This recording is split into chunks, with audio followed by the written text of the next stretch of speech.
नमस्कार। दी सतीश झा शो में आपका स्वागत है। तो नरेंद्र भाई फिर बात पलट गए।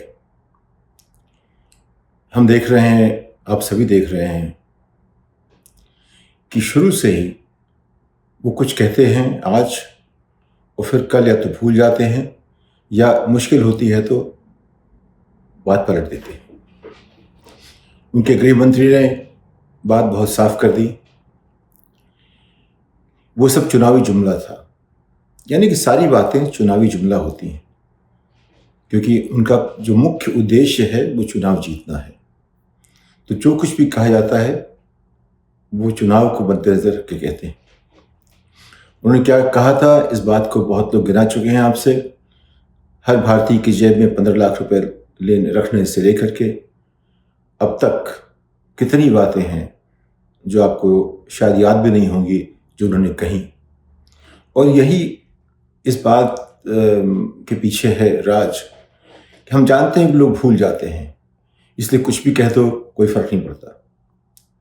लेकिन इस बार ऐसा क्या हुआ कि नरेंद्र मोदी ने कहा कि मैंने आपका नमक खाया है, आपने हमारा नमक नहीं खाया।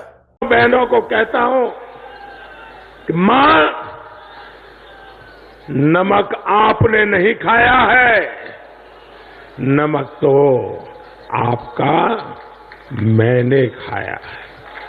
आपने जो मुझे नमक खिलाया है, जीवन भर एक बेटे की तरह मां, मैं नमक का कर्ज चुकाता रहूंगा। बात साफ है। आपके पास नमक है कहां? आप हमारा ही नमक लेके हमको बांट रहे हो। आपका काम बांटने का है, आप ठीक से बांटो वो भी नहीं कर पाते। लेकिन इसकी शुरुआत कहां से हुई? क्योंकि उनकी पार्टी के एक स्थानीय प्रवक्ता ने, एक विधायक ने, जिनको जनता अपने यहां घुसने नहीं दे रही थी चुनाव के दौरान, उसने कहा कि आप लोग हमारा नमक खाते हैं, हमने आपको अनाज दिया, हमने आपको ये दिया वो दिया, और आप फिर भी आप एहसान फरामोश हैं और आप फिर भी हमारा स्वागत नहीं करते, हमको नमस्ते तक नहीं करते, हमसे बात नहीं करते। तो यानी कि बात कुछ इलाकों में यहाँ तक आ गई है कि 8 साल के बाद जिन लोगों ने उत्साह के साथ नरेंद्र मोदी को, भारतीय जनता पार्टी से भी ज़्यादा नरेंद्र मोदी को वोट दिए थे, वो अब उन्हीं की पार्टी से सवाल पूछते हैं और उनको अपने यहाँ आने देना भी नहीं चाहते। अब हालत ये है कि नरेंद्र मोदी जहाँ जहाँ बोलते हैं वहाँ कुर्सियाँ भरती नहीं हैं। कहीं बहुत खाली दिखती हैं, कहीं कुछ कम, लेकिन खाली रहती हैं। अब अगर आप पार्टी के काम वर्कर की बात करें तो शायद अपनी जगह भर सकते हैं। तो उन्होंने ऐसा बनारस में किया। वहाँ क्या क्या बूथ विजय समारोह में उन्होंने फिर से ललकारा, फिर से भाषण दिया अपनी तरह का। लेकिन लगता है कि उनकी जो चमक है कुछ कम होती जा रही है और उनकी पार्टी की छवि जो एक ज़माने में देश बदलने वाली थी, अब वही हो गई है।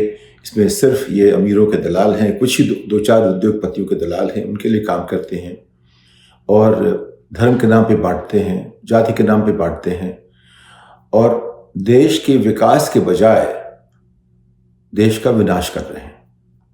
अब ये विकास बनाम विनाश की बात चल रही है।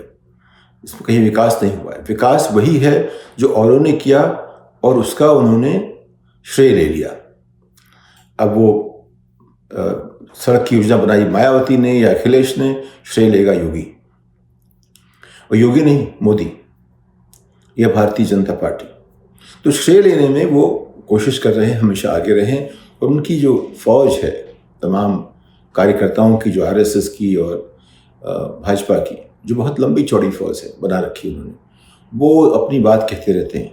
अभी आपने देखा होगा कि हर जगह उत्तर प्रदेश में तमाम उनके कार्यकर्ता हर जगह ट्वीट कर रहे हैं, सोशल मीडिया पर कर रहे हैं, एक पोस्टर लगा के योगी का भगवा रंग में कि योगी को वापस लाओ या जो भी, अब की बार फिर वही योगी सरकार या जो भी करने की कोशिश कर रहे हैं। ये इसके बावजूद कि योगी की तस्वीर तक हटा दी गई है गोरखपुर के चुनाव में, जहाँ से खुद चुनाव लड़ रहे हैं। जब मोदी गए तो उनकी तस्वीर हट गई। जहाँ भी योगी जाते हैं वहाँ लोग भर भर के लाए जाते हैं, वो खुद अपने मन से नहीं आते। योगी ने जो भाषा बदल दी है राजनीति की, जहाँ सहिष्णुता थी, जहाँ समझदारी थी, वहाँ उन्होंने एक अजीब सी जो कि सड़क के गली के दादा वाली भाषा का इस्तेमाल करना शुरू कर दिया। वो बुलडोज़र बाबा बनना चाहते हैं। उनमें प्रशासनिक क्षमता शून्य है। शून्य क्या, नकारात्मक है। जो भी करते हैं वो नकारात्मक हो जाता है। लेकिन श्रेय लेने में वो हर जगह उन्होंने अंतर्राष्ट्रीय पर्चे छपवा दिए, तरह तरह की बातें की कि उनका जो पब्लिक रिलेशंस का काम चलता रहे, दुनिया सोचे उन्होंने बहुत अच्छा काम किया है। इतना कुशासन कभी भी इस देश में किसी भी राज्य में नहीं रहा जितना पिछले 5 साल से उत्तर प्रदेश में रहा है। ये कोई भी जो तीसरी पार्टी का जो व्यक्ति पढ़ेगा तो वही कहेगा। तो आपके पास कहने के लिए और बचा क्या है? नरेंद्र मोदी ने ये कह के कि हमने आपका नमक खाया है, आपने हमारा नमक नहीं खाया है। हमने अपनी माओ का नमक खाया है, उन्होंने हमारा नमक नहीं खाया है। ये बात तो सही है, लेकिन कहनी क्यों पड़े? क्योंकि आप हमेशा कह रहे हैं आप ही सब कुछ कर रहे हैं। नरेंद्र मोदी की जो राजनीतिक जो प्रगति हुई है इस बात पे हुई है कि उन्होंने जिन लोगों ने इस देश को संभाला, बनाया, संवारा, अच्छा बुरा जो भी है, एक साथ रखा, उन लोगों के खिलाफ जो एक मुहिम छेड़ दी। आप जानते हैं हमारे पास कितना भी कुछ हो, हमें संतोष नहीं होता। असंतोष को जगाना बहुत मुश्किल नहीं है। तो उन्होंने वही सवारी शुरू की जिसमें कि लोगों में असंतोष जागे, और उसमें काफ़ी सफल रहे। जितने अपनी आकांक्षाओं या अपने सपनों से परे तक जाके सब सफल हो गए वो। ये जितना उनको लोगों ने विश्वास दिया या उन्होंने विश्वास उनका ले लिया, वो चाहे मशीनों से हुआ, इलेक्शन की इलेक्टोरल मशीनों से हुआ, या वाकई विश्वास के साथ दोबारा हुआ, वो बहस बहुत लंबी बहस है, बात की बहस है।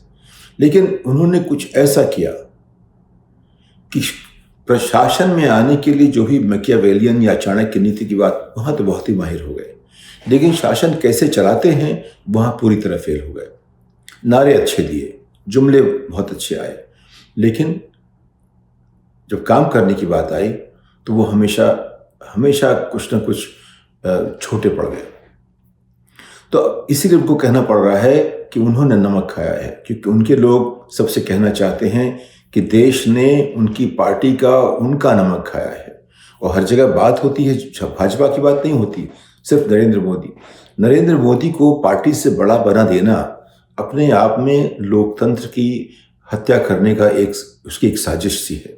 लोकतंत्र में किसी व्यक्ति को आप सबसे बड़ा नहीं कर सकते, पार्टी से बड़ा नहीं कर सकते।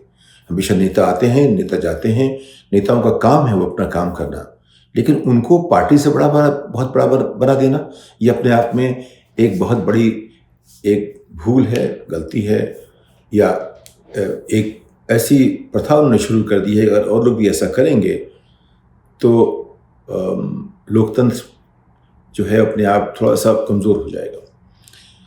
हिटलर की जो ज़मीन बनाई थी, किसने बनाई थी? लोकतंत्र ने बनाई थी, जहाँ पे एक व्यक्ति पार्टी से बड़ा हो गया। तो किसी भी व्यक्ति को पार्टी से बड़ा करना अपने आप में एक अजीब सी भूल होगी, एक किसी भी लोकतंत्र में, किसी भी जनतंत्र में। और अब वो जितनी बात पलटते हैं, वो क्यों पलटते हैं? इसलिए कि जो कुछ भी कहते थे उसको करके दिखाने का मादा उनमें नहीं है। हमारी व्यवस्था वो समझते नहीं हैं, दुनिया की व्यवस्था समझते नहीं हैं। दुनिया चलती कैसे उनको उसका कोई अंदाज़ नहीं है कि अर्थव्यवस्था कैसे चलती है, तरक्की कैसे होती है। उनके पास बहुत संभावनाएं थी कि अगर वो सिर्फ 2, 4, 5 ऐसे काम करते जो देश के भविष्य की जो रेखा है, उसकी जो सड़क है, उस रास्ते को बदल देता, तो उनका नाम जो है इतिहास में अलग तरह के नेता की तरह होता। लेकिन आज की तारीख में उनको क्या जो एक तो ये है कि वो अपने आप में जनतंत्र की एक सफलता का एक अपने आप में एक बहुत बड़ा उदाहरण है नरेंद्र मोदी, कि एक सामान्य व्यक्ति, वो चाय वाले थे कि नहीं तो उसकी बहस नहीं करनी है, लेकिन एक आम आदमी भारत का प्रधानमंत्री बन सकता है। ये अपने आप में हमारे जनतंत्र की बहुत बड़ी उपलब्धि है। लेकिन ये साथ में ये भी कहता है कि वो आम आदमी आम तौर पे जिससे उम्मीद करते थे बदलाव की, उसके काबिल आमतौर पर नहीं होगा, क्योंकि उसको शिक्षा नहीं मिली, ट्रेनिंग नहीं मिली, उसको मौका नहीं मिला समझने का। वो वही कर सकता है जो आम आदमी कर सकता है, लफाजी, जो बातचीत, सपने दिखाना, उनको संवारना, उनको वाकई ज़मीन पे लाना, वो काम उनका है जिनमें वो कौशल है। वो कौशल उसको जोड़ने का कौशल है। और जब एक व्यक्ति प्रधान हो जाता है किसी पार्टी में, किसी देश में, तो वहाँ ये सारी चीज़ें चरमरा जाती हैं। पूरी व्यवस्था जो है, आज की व्यवस्था में ना अफसर काम कर सकते हैं, ना नेता काम कर सकते हैं। काम कौन करता है? काम वो लोग कर रहे हैं जिनको काम करना आता है। वो लोग कौन हैं? जो बड़े उद्योगपति हैं, जिनको व्यवस्था से जिनका संपर्क है, जो पहले से काम करते चले आए हैं। तो इसीलिए पिछले 8 सालों में अडानी देश के सबसे अमीर आदमी बन गए, क्योंकि उनका रिश्ता हमारे प्रधान सेवक से पुराना था। अंबानी, उनका पुराना रिश्ता नहीं था, तो थोड़ा पीछे रह गए, फिर बड़े होते चले गए। इन दोनों की प्रगति देश की अवगति से कई गुना ज़्यादा है। अगर देश में 20% नुकसान हुआ है प्रति व्यक्ति आय का पिछले 8 साल में, तो इन लोगों को करीब 1000% इनका फ़ायदा हुआ है, क्योंकि इनको आता है इस व्यवस्था से फ़ायदा उठाना। तो इसकी क्या हमसे सीखें? ये कि नेता हमेशा हमें बरगलाते रहेंगे, उनका नाम चाहे जो कुछ भी हो। और नरेंद्र मोदी ने इसमें एक, इसे कहते हैं कि एक आर्ट फॉर्म बदल दिया उसको। उनकी जो भाषण की जो प्रतिभा है, उसका मुकाबला नहीं है। आपने प्रियंका गांधी का भाषण सुना होगा। वो सारी अच्छी बातें कहती हैं, उसमें आक्रोश होता है। उस आक्रोश में वो सवाल उठाती हैं, वो पूछती हैं कि इनकी हिम्मत कैसे हुई, इन्होंने ये नहीं किया, वो नहीं किया, वादे किए, वादे बदल दिए, नहीं पूरे किए। ठीक बात है, लेकिन जिस तरह वो कहती हैं, उस आक्रोश में लोग जुड़ते नहीं हैं। उससे आक्रोश बन भी नहीं पाया। वरना अभी वो उत्तर प्रदेश में जो इस चुनाव के दौरान उनकी बात लोग सुनते, सब लोग सुन रहे हैं, लेकिन उनकी बात वहाँ तक, दिल तक नहीं पहुँचती कि अब हमें काम करना चाहिए इसके लिए। उनके कार्यकर्ता ऐसे नहीं, उनका संगठन ऐसा नहीं है। तो राजनीति में अपनी बात पहुँचाने की जो एक नरेंद्र मोदी की प्रतिभा है, उसका मुकाबला करना मुश्किल है। लेकिन उसको समझना हमारा काम है लोकतंत्र में। सब लोग समझे कि इसका मतलब क्या है। ये सिर्फ उनकी प्रतिभा है कि हमसे इस तरह बात कर लेते हैं, दिल को छूते हैं सबके, ज़्यादातर लोगों के। लेकिन अब वो बात थोड़ा सा 8 साल के बाद उतनी सही जगह ढंग से नहीं बैठ रही है। जाति, धर्म, 370 मंदिर और सबको, जितने भी विरोधी हैं उनके खिलाफ तमाम तरह के सरकारी यंत्रों का प्रयोग, ये सब जो है उनकी पहचान बन गए। तो अब आज की तारीख में अगर आप देखें, हम गिनती नहीं करना चाहते थे कि कैसे पलटे, कितनी बार पलटे, लेकिन आप अगर गिनती करना चाहें तो बड़ी लंबी फहरिस्त है उसकी, कि आज कुछ कहते हैं और कल वो बना कर जाते हैं कुछ का, या तो कहा नहीं था या उसको उल्टा कर देते हैं। इस तरह से आप भूल जाते हैं उन्होंने क्या कहा था, वो नई बात उनकी याद आती है, लेकिन जो आक्रोश है वो कहीं ना कहीं थोड़ा सा कम हो जाता है लोगों का। तो ये जो हम जिस स्थिति में पहुँच गए हैं, उत्तर प्रदेश के चुनाव में इसका क्या असर पड़ेगा, ये देखना है अभी। बहुत कुछ एक दिनों की बात है, हफ्ते भर की बात है, हमें मालूम पड़ जाएगा। लेकिन अभी तक जो 8 साल का जो हमारा जो एक लेखा जोखा है, इसको हम इतिहास नहीं कहेंगे, लेखा जोखा है, उसमें नरेंद्र मोदी जो कितने कुशल राजनीतिक हैं और कितने कुशल वक्ता हैं, वो किस तरह से लोगों से, उनके दिल से जुड़ जाते हैं, और सब लोग उनकी तारीफ करते थे 8 साल पहले। आज वो नहीं कर पा रहे हैं। आज लोगों की शक होती है, आज वो सोचते हैं कि हमने ऐसी गलती कैसे कर दी। वो कोशिश करते हैं, अगर पार्टी के लॉयलिस्ट हैं या आरएसएस के हैं, तो यही करेंगे कि नरेंद्र मोदी बड़ा काम कर रहे हैं, धर्म के नाम पे काम कर रहे हैं। लेकिन बात धर्म की नहीं है, बात है देश की, बात है विकास की, बात है हर नागरिक की, बात है एक भविष्य की। वहाँ पे उन्होंने हम सबको धोखा दिया है, या उनको पता ही नहीं था क्या कर रहे हैं। तो उसे हम, अगर पता ही नहीं उनको क्या कर रहे हैं, तो धोखा नहीं कहेंगे।